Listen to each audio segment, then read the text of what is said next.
Lexi Hull is probable, Damiris Dantas stays out, and Kelsey Mitchell picks unrivaled. Las Vegas Aces escape Indiana as Lexi Hull delivers big, but the offense fades late.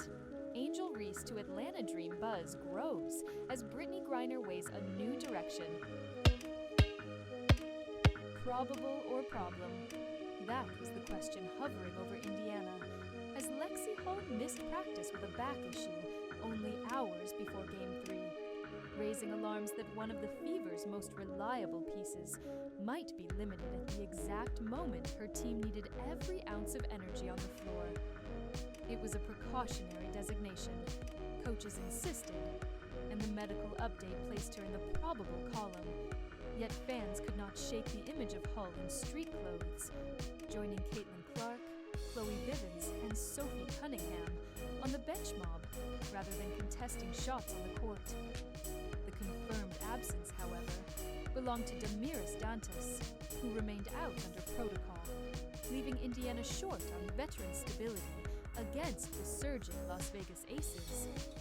The timing could not have been worse, as Game 3 shifted to Indiana's home arena, where anticipation built around a raucous crowd, the national broadcast team of Ryan Ruocco and Rebecca Lobo, and the opportunity to seize momentum in front of a fan base that had lived every second of this unpredictable season. Subscribe if you want more stories like this. Yet while the spotlight fell on the immediate stakes of a win-or-else playoff environment, the parallel headline unfolded quietly. Kelsey Mitchell, the Fever's offensive anchor not named Caitlin Clark, announced her commitment to Unrivaled, the off-season 3-on-3 league founded by Nafisa Collier and Brianna Stewart. To some, it was simply another pro opportunity. To others, it was a subtle sign of shifting priorities within the Players' Union and the broader basketball ecosystem. The detail mattered because of contract mechanics. Mitchell had received a $20,000 time-off bonus, limiting her ability to compete abroad to no more than 90 days. Conveniently, Unrivaled's schedule fit perfectly, beginning on the 5th of January and closing in early March, depending on playoff length. For the Fever, that alignment meant their star would stay domestic, avoid overseas travel, and keep rhythm without exhausting her calendar. For critics, however, it meant stacking mileage on legs that already carried heavy usage all summer. Mitchell's decision resonated more strongly given her career year. Over 20 points per game, 3.4 assists, every start logged despite the revolving door of injured teammates. She finished as an MVP finalist, a status that underlined both her value and the stakes of her off-season choices. Beside her, Lexi Hull already knew the unrivaled experience, having hoisted the inaugural championship trophy with the Rose BC earlier that same year. That pedigree made her winter plans a logical continuation, unless the persistent back discomfort hinted at longer-term consequences. And that is where the cold calculation set in. Would 3-on-3 basketball sharpen Mitchell and Hull into more dynamic threats when the Fever regrouped next spring? Or would it extend the grind, inviting more questions about fatigue and durability when the team needed a clean slate? In a moment, I'll show you how coaches framed the trade-off, but for now it was enough to note that Indiana's present tense challenge had not changed. Survive Game 3, the home crowd, the broadcast crew, the playoff urgency. These were real, immediate factors.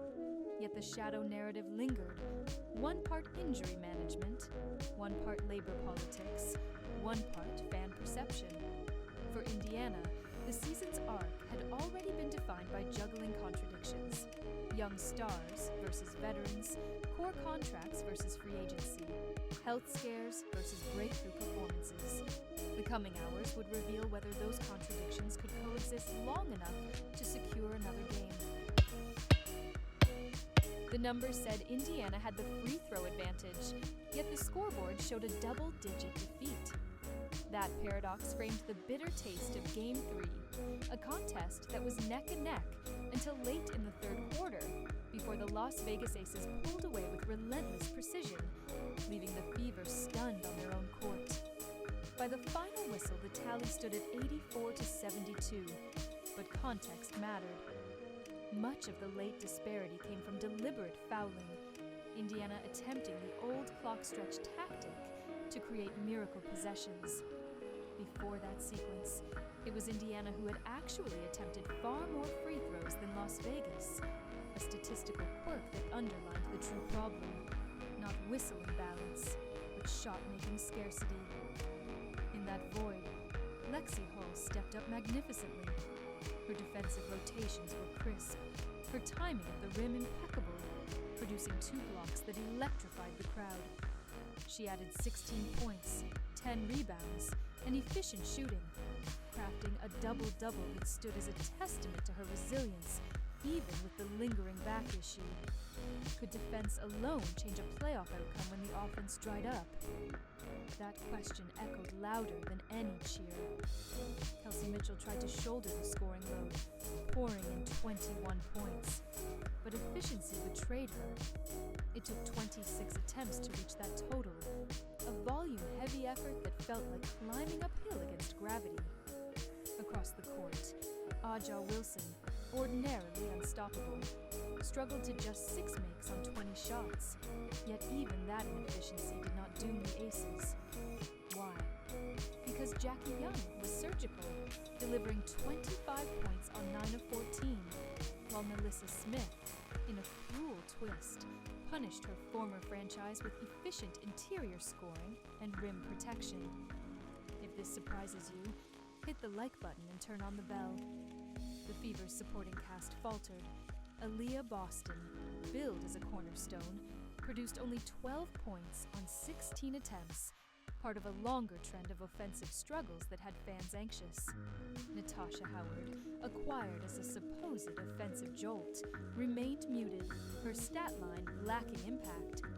Odyssey Sims, inserted for energy, shot 0 of 7, drawing frustration from observers who questioned the rotation choices. Each missed opportunity compounded until the gap became insurmountable. Meanwhile, the intangible narrative deepened. Andy Fell captured the anthem moment pregame, where Indiana's full roster stood together, while the Aces remained absent from the floor, feeding the rallying cry that the Fever had become America's team. That identity fueled emotion, but could not manufacture points, and therein lay the cliffhanger. Was this anthem-driven symbolism the prelude to a comeback on Sunday, or the last gasp before elimination? By the numbers, the Fever had failed to reach 20 points in 3 of 4 quarters. That output, regardless of defensive schematics, spelled doom in playoff intensity. Coach Stephanie White's system was lauded for defense, but fans clamored for more offensive creativity, more sets designed to free shooters, more spacing for drivers. The blueprint needed to change within 48 hours, or the season would collapse under the weight of missed shots. Sunday now loomed as the pivot point, a must-win, win-or-go-home game. Could Indiana's stars rediscover efficiency? Could role players rediscover confidence? And could Lexi Hull's defense remain the backbone long enough to force a decisive finale? Those answers were pending, but one truth was undeniable.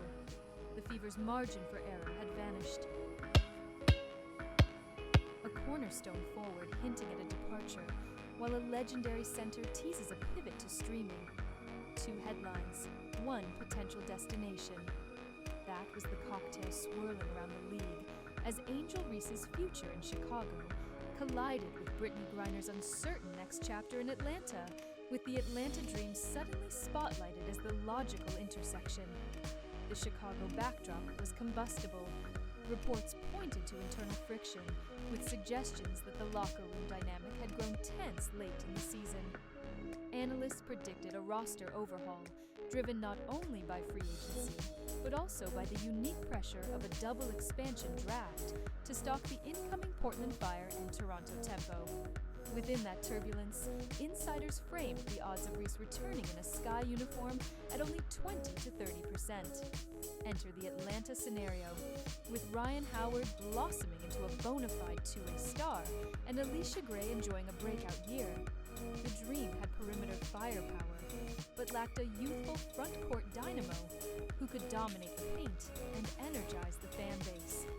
Speculation mounted that a package of Naz Hillman, plus a first-round pick in 2026, might be floated to pry Reese free. Would that price be a catalyst for a title push, or a deal-breaker that signaled patience? The question alone fueled debate across front offices and fan forums alike. At the same time, Brittney Griner's personal arc reached a crossroads. After 11 years with Phoenix, she spent a 12th season on a one-year contract in Atlanta worth $214,466, averaging just under 10 points and 5 rebounds before moving into a bench role late in the campaign. Now an unrestricted free agent, Griner surprised many by publicly considering a new career lane, Twitch streaming. She posted online queries about equipment setups, inviting fans to suggest what she needed for an elite experience. The juxtaposition was striking. A veteran center exploring digital platforms, even as teams assessed whether to offer her another season in the paint. Reese's potential fit in Atlanta seemed almost scripted.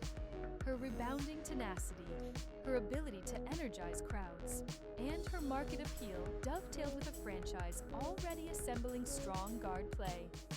Combine that with her signature shoe launch and off-court visibility, and she looked less like a gamble and more like a marketing accelerant. For a dream roster envisioning deeper playoff runs, she checked both boxes: presence in the paint and magnetism in the marketplace. Expansion context magnified the stakes. With Portland and Toronto entering, every established team faced hard choices about who to protect and who to expose. A bold trade could reshape not only Atlanta's trajectory, but also ripple across conferences, forcing other franchises to reassess their timelines. If Atlanta balked, would Reese return to Chicago amid turbulence?